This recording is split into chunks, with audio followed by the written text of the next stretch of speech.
Then the mountains trembled and the seas rumbled in the southeastern fringes of Ghana.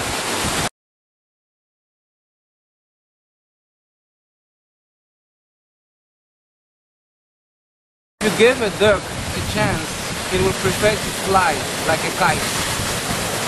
While if you uncover secrets of life,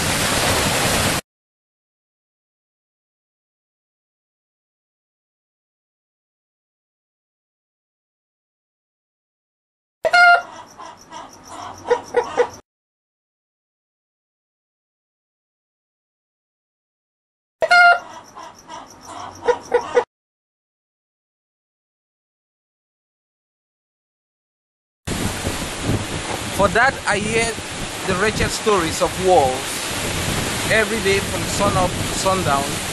Turn me into a gorilla.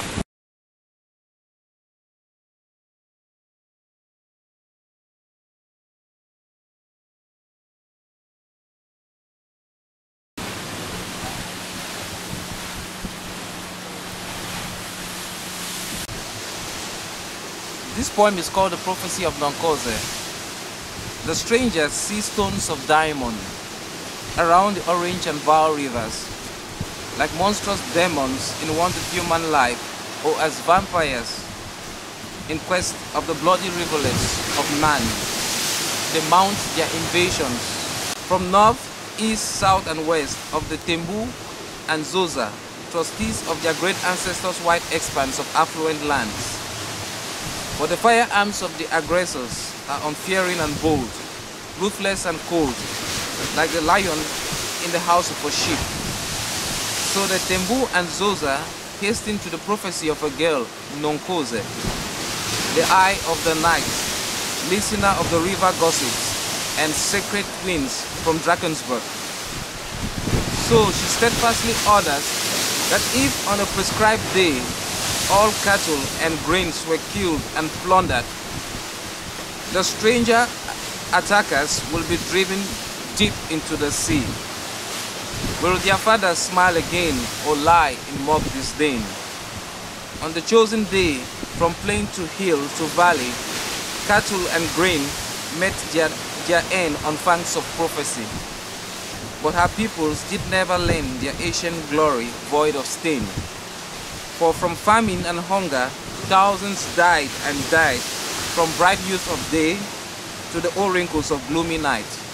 Those who still had feet to pull moved to other lands to work for their lives or die by their own lives.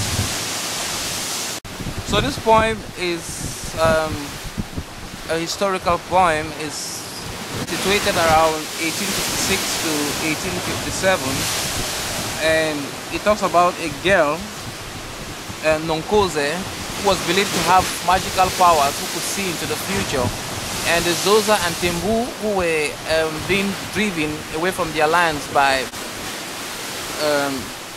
white people from across the seas. They didn't know how to stop these aggressions from these intruders, and so they hastened to the call of this girl to give them a solution. And she ordered that cattle and grains be plundered to give maybe some kind of ancestral blessings to the land, in order that they can wage a veritable opposition to the attacks that are coming from the sea, from across the sea. Unfortunately, the grain and cattle were plundered in their custom time, but it instead led to hunger and famine among her peoples. And so many people had to drift away from this land, and many had to kill themselves because they could no longer take care of their families.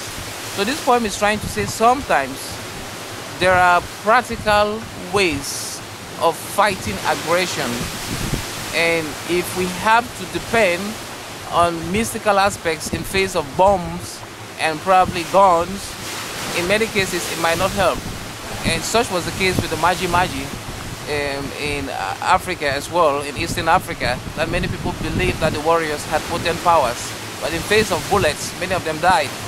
And so it is a poem that hastens to say we should keep the valuable aspects of traditional belief systems and use scientific methods in approaching issues including war and other aspects.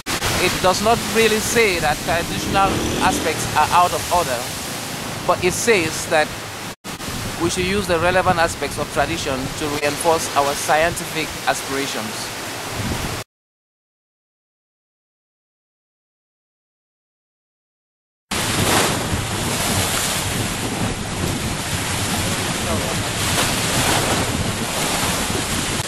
Today the mountains tremble and the seas rumble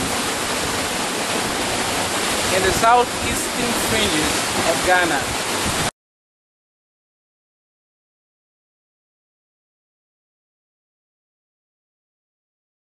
If you give a duck a chance, it will prefer to fly like a kite. While if you uncover secrets of life,